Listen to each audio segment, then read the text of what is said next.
Welcome everybody. This is the first ever SportsTech live show. So it's probably no surprise that I've been wanting to do a live show for quite a while now. But I said I'd kind of bite the bullet. Obviously, for the last few videos, I've just been recording them live in one take anyway. So I said might as well actually do the whole thing as a live show. So this is the very first one. Doing it as kind of more of an experiment than anything else. Kind of like a lot of things I'm doing with SportsTech Live in general. So I haven't really kind of promoted it or published it in any way. Literally only decided to do this 20 minutes ago instead of just recording the video, uploading to YouTube, and then adding it to the newsletter. So any and all feedback is, as always, welcome. So hopefully this is actually going out live, but everything seems to be set up okay on YouTube and OBS, the streaming software I'm using. So this is the SportsTech live show for July 31st. So a lot of news stories to cover today, so hopefully it won't be as long as some of the pre-recorded videos that I've done. So hopefully going to kind of run through these kind of quick and snappy. So the first story kind of covering streaming wars, as we always do, is a tweet from Cara Nortman.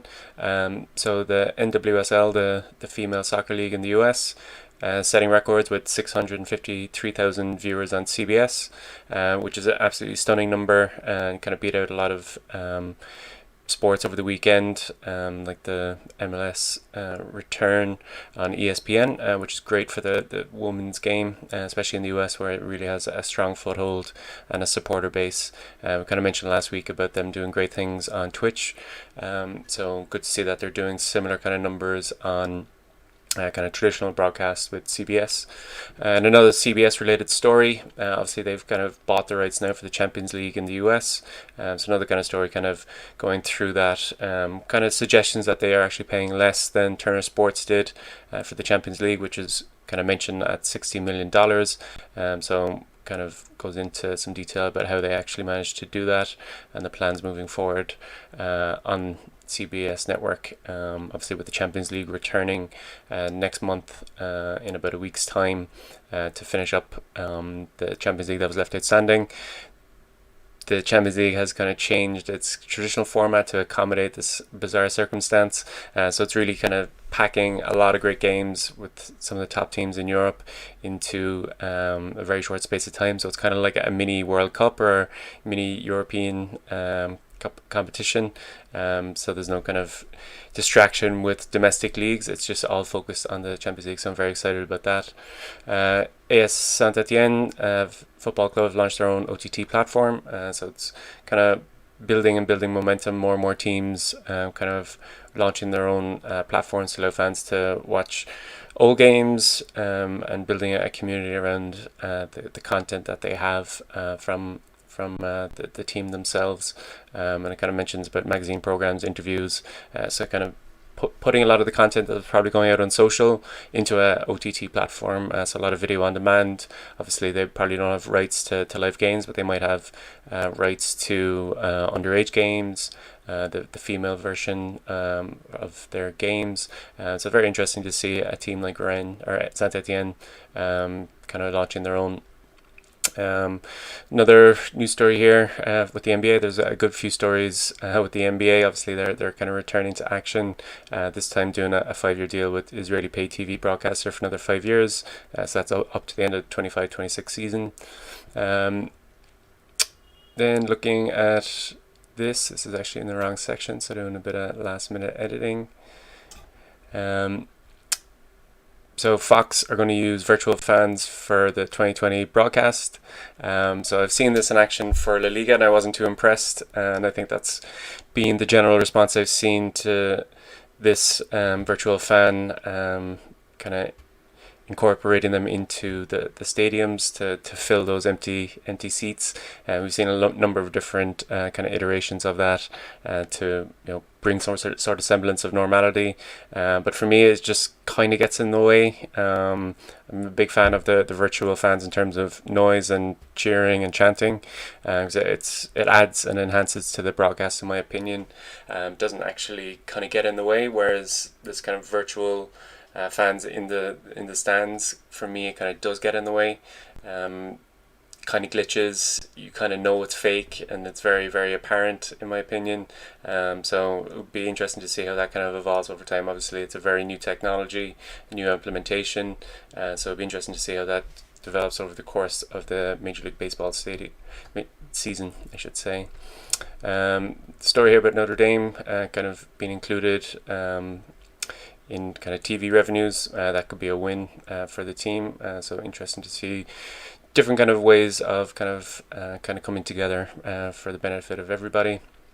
Moving on to gambling now. So Unibet enters third state with Indiana sports betting launch. So it's the third state that they're in. So obviously, the states are kind of legalizing on a state-by-state basis. So as and when those are kind of coming online, we've seen betting providers go in there. Obviously, some states are more attractive than others based on population and size and growth potential in those states. So Indiana becomes the third on Unibet's radar after launching in New Jersey. So DraftKings becomes PGA Tour's first official betting partner. So DraftKings have really kind of stolen the march in a lot of ways, doing up a lot of deals with the leagues or federations themselves. So the PGA Tour is now officially with DraftKings as their official betting provider. Yahoo Sports scores wide-ranging deal with NBA. So a lot of this would be around the fantasy and sports betting initiatives.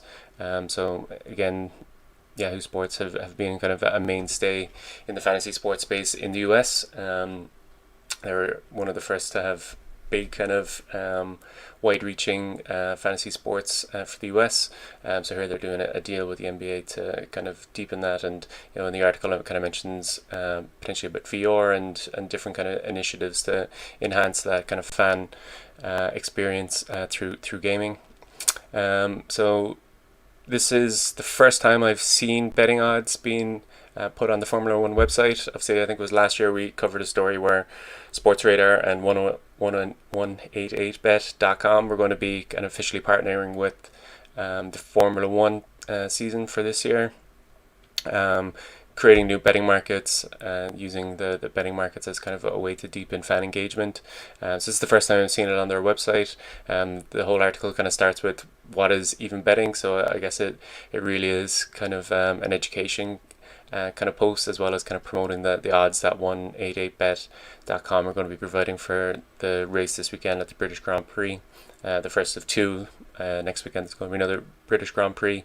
Obviously with the kind of change season for Formula One this year. And then the final story in gambling, it's from the Wall Street Journal. Rush Interactive to go public as part of a 1.8 billion deal. So obviously we've kind of talked ad nauseum about sports betting and casinos, and the kind of rush with the legalization of sports in the US, sports betting I should say. So this is another one of the big kind of companies looking to kind of grow and expand on their existing kind of business in the US. Moving on to esports now. So Similar Media ramps up TV-like ad efforts for video game platforms, hires EA Madden's someone from EA. So obviously, the technology around advertising on TV has been around for a while. So Similar Media are looking to kind of bring those kind of technologies to the gaming space, and looking to kind of build the platforms and the technology that will run the ads, do a lot of the analytics and the engagement numbers. So very interesting to see esports and gaming in general kind of progress, and the technology that goes in behind kind of being built and developed specifically for the gaming industry. So MGM exec, esports upside uncapped thanks to low competition. So obviously kind of talking about the potential for esports betting. It's been around for a long time. It's actually a space I kind of investigated in 2012, 2013. My kind of findings at that stage was that esports players and gamers weren't really interested in betting. It doesn't really kind of go hand in hand like traditional sports would. But obviously that was 8 years ago, and so some things might have changed, but obviously it's still kind of a nascent market. Esports and gaming in general is still a relatively new market itself. So this association with betting is obviously quite a new one. So it'll be interesting to see where that kind of goes in the future. But you kind of mentioned that there's low competition. Pretty much all the betting companies now have esports as one of the markets that they offer, all probably pulling from a single kind of source of data and odds feeds. So maybe he's kind of talking about a complete focus on esports betting. Moving on then, Joe Rogan didn't say too much controversial, but he kind of upset a lot of people in the gaming space, kind of going on a bit of a rant about how games are a waste of space, or a waste of time, sorry. So he kind of mentioned about him having a kind of a gaming room kind of set up in his studio where he does his podcast from, and kind of mentioning about how he's kind of spent a lot of time, and him and his producer Jamie would spend many an hour there, and that Joe was kind of addicted and kind of wanted to play more. I don't think he mentioned which games he was playing. I'd love to know which kind of games Joe Rogan is playing. But he was kind of saying that there's no real benefit or upside to it, to gaming. Obviously, we've seen a lot of esports stars and streamers make a lot of money, so it's not completely right, but I think his main kind of point was that as an escape or as an entertainment product, it's okay, but when you start dedicating your life to it and you're not making it your career, or it's impossible to make your career out of it, that obviously it has some negative downsides. That if you're spending all your time on something that's a hobby, it's probably not really good for your career, your mental health, and your activity levels. So interesting piece, generated a lot of talk on Twitter and Reddit. So thought I'd include it because it is controversial, and Joe Rogan is a big star with his YouTube podcast, and obviously he's kind of moving to got a licensing deal with Spotify to put his podcast there. So definitely interesting character. AOC, speaking of interesting characters, AOC fails in bid to stop US Army recruiting on Twitch.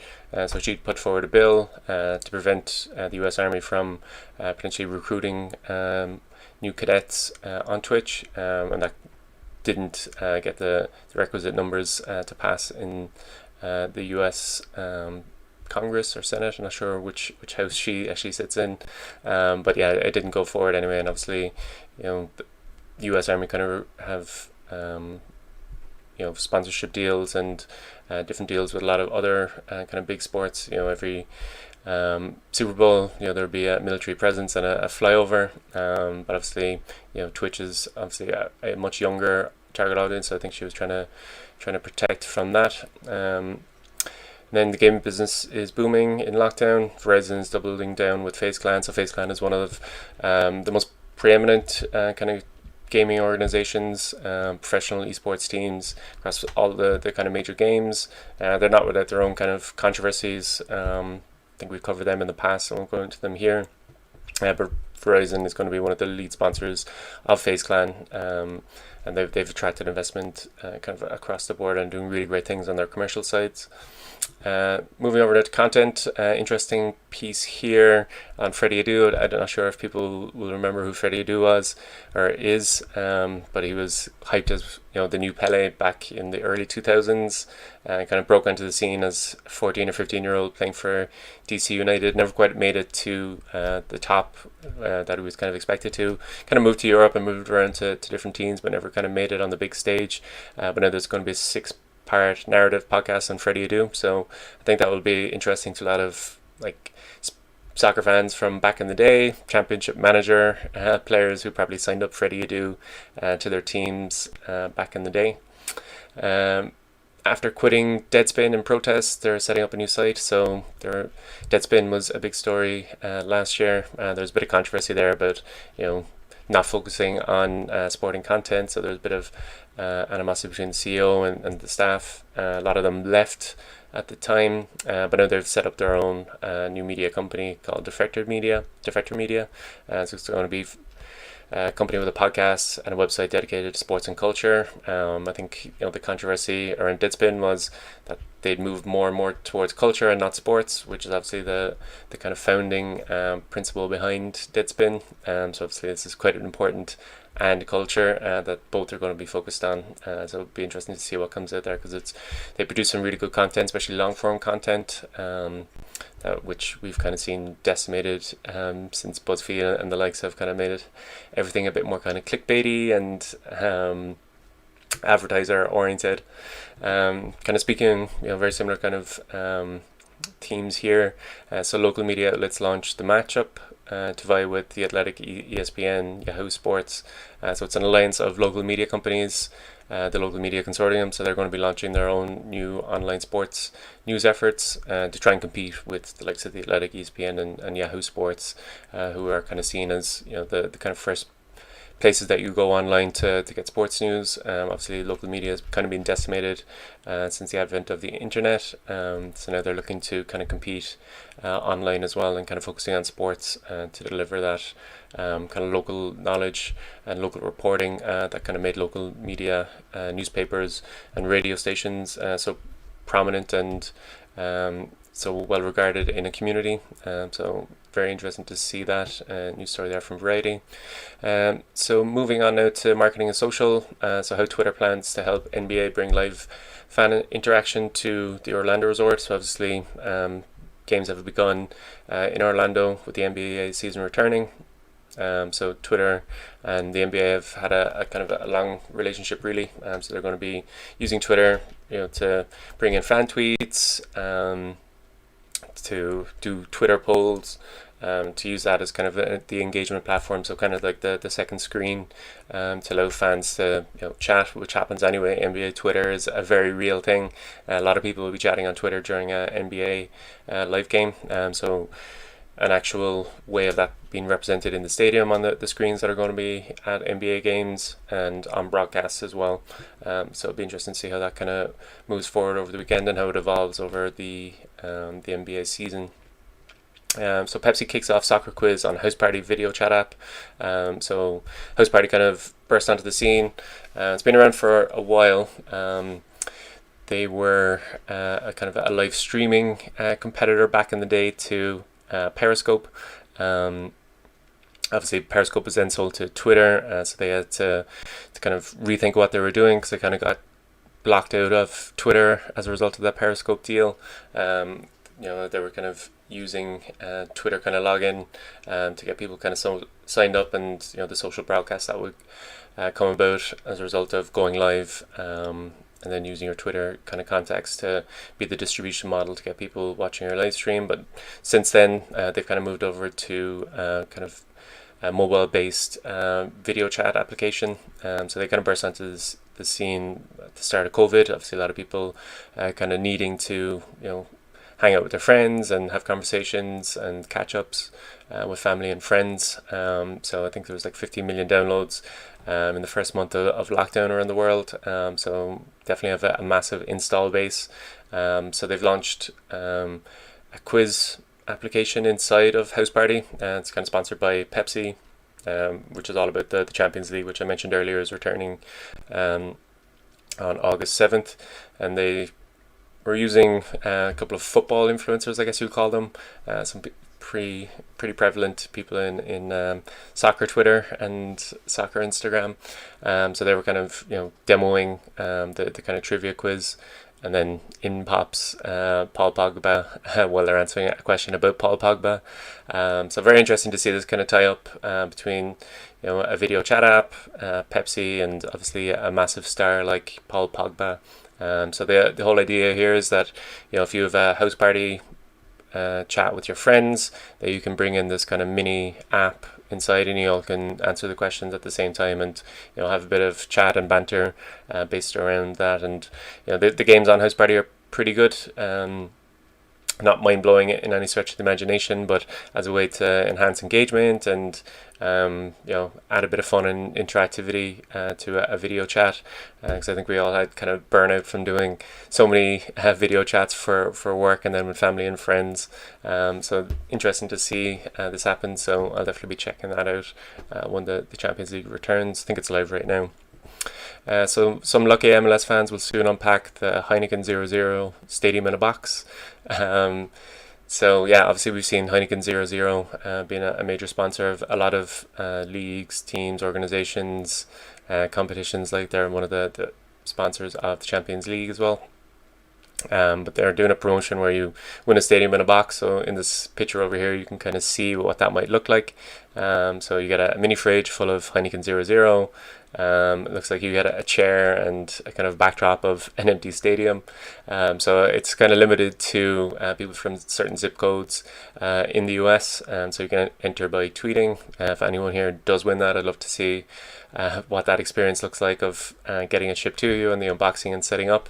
But interesting that, obviously Heineken are looking to kind of cash in with people's love of sports, but their inability to attend in person. So trying to bring the stadium experience in-house, obviously with Heineken being one of the major focus points of that. So Fox Major League Baseball ads nearly sell out as brands flock to Midsummer Revival. So I think last week we covered the story of how ads fell through the floor, ad sales, when live sport completely dried up. But now ads are nearly sold out for Fox on the Major League Baseball's return. And it's similar kind of story from NBC Universal. They're seeing advertisers return at a quicker pace than they were expecting, and they're willing to restructure for streaming, which is interesting because obviously we've seen streaming becoming more and more prominent since lockdown. Obviously, with kind of restructured schedules for the seasons, there's a lot of games now that are happening at the same time. So not all games will be covered on traditional TV. Some will be just dedicated directly on live streaming. So NBC kind of doing deals. I've often found it weird when watching a live stream and then it goes to ad break on the traditional broadcast, but then the stream won't have any ads. It'll just be we'll return shortly.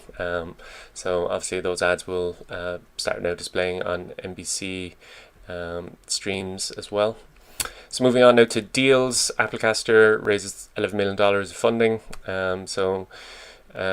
They're a company that helps people with their OTT products. So they raised $11 million to kind of help that growth. Obviously, with a lot of sports and pretty much any kind of content provider is looking at OTT right now. So be it live or kind of on demand, video on demand. So it's interesting times for that space. So Patrick Mahomes, the Kansas City quarterback, he's after buying part of the Kansas City Royals, which is the Major League Baseball team in Kansas City. So we've seen a number of stars investing their money in other teams. So this is keeping in the same city, but obviously a different sport. And then Ascot Racecourse renews IMG licensing partnership. So we cover IMG quite a bit. It's not one of those names that you'll hear in sports that often on the front end, but they do a hell of a lot on the back end, from data to odds to managing OTT products. And in this case, it's an on-site retail agreement. So they're managing all the on-site retailers, and obviously with it being Ascot and the heavily royal influence, a lot of high-end luxury brands kind of setting up shops for the different kind of racecourse meets that they'd have on an annual basis. So IMG are kind of managing all that, and that has been extended now to 2025. McLaren Racing announced a partnership with the Iconic. So Iconic is a fan engagement platform. So they're doing a deal with McLaren to provide a lot of things inside in one app, rewarding teams or players for their dedication, in-app games, prizes, special offers, ticketing, merchandise, etc. And that's all been pulled into one app. So I think we will see Iconic on the cars and on the race drivers' helmets or on their overalls. I'm not sure where exactly. but the platform is publicly available in early September 2020. So obviously this is just a new story ahead of the British Grand Prix that will see their logo on McLaren this year. So COVID-19 stories. Obviously, there's been a bunch of positive tests in Major League Baseball. One in F1. One of the drivers has tested positive and has been replaced for this week's Grand Prix. Major League Baseball, and there's a Real Madrid player as well ahead of the Champions League. They've tested positive, so still a lot happening there with COVID-19, but these are stories that are a little bit different. So is this the whistle of the future for refereeing? So it's an electronic handheld whistle instead of the traditional put it to your mouth and blow to whistle. So I think it's probably been developed before COVID, but obviously now we're in very different times, so it might be a welcome addition to the technology that goes into sports. Obviously whistles have been the same for forever pretty much, so this is a handheld press of a button and a whistle. So interesting. It's a story there from the New York Times. One of the strangest things I've seen, I think, so Dr. Fauci's top card set record with print run of 51,512 cards. So baseball cards are absolutely massive in the US. I think it was last week or the week before we covered the card, LeBron, his rookie card, going for 1.8 million, I think it was. But now it's Dr. Fauci going on a baseball trading card this time. So obviously he's become one of the most preeminent people for COVID, as you know, his prominent role in the US. So yeah, he's now got his own baseball card. Looking then, we've talked about different approaches from different leagues and sports about how they're going to kind of replicate fans in the stadium to kind of liven it up a bit, because it is a very different experience watching live sports when there's no fans cheering and chanting and making noise. So in the NBA they're going to replace empty seats with big screens, virtual fan noise, and partnered then with Mitchell Lab for that, so the beer manufacturer. And then the final story this week, not a surprising one, I guess. So Bournemouth were relegated last season from the Premier League, finished a couple of points behind Aston Villa, who ended up staying up at their expense. But I kind of mentioned this story when it happened back about a month or so ago. Aston Villa versus Sheffield United. Sheffield United had a goal not given, went over the line clearly on pretty much every camera angle you could see. But the Hawkeye technology that is supposed to be active during every game, that usually alerts the referee via a buzz if the ball has crossed the line, failed to go off. So it looks like they're going to be looking to make a case against Hawkeye for the technology failure, because obviously them getting relegated is going to cost them a lot of money. I think last year they earned £100 million from the TV rights of being in the Premier League, and that's going to fall substantially since they've been relegated to the Championship. So not sure how this is going to play out. I think they're well within their rights to make a complaint and take a legal route, because the size of money lost is so massive. So that is the end of the first ever SportsTech live show. Very interesting experience. Very interested in how this could progress over time. And I think I'll be kind of working on improving the format.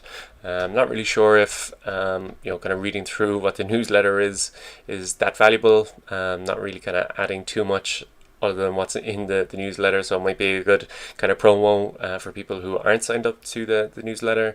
So if you have any kind of thoughts or ideas of a format for the show, I kind of mentioned last week that I've started interviewing people, so once those are edited I'll be kind of pushing those out on the SportsTech Live YouTube channel, just to bring interesting stories and interesting figures from the world of sports and sports tech and sports business, and kind of bringing those to you guys. So thanks for watching. I'm going to stop the stream now and have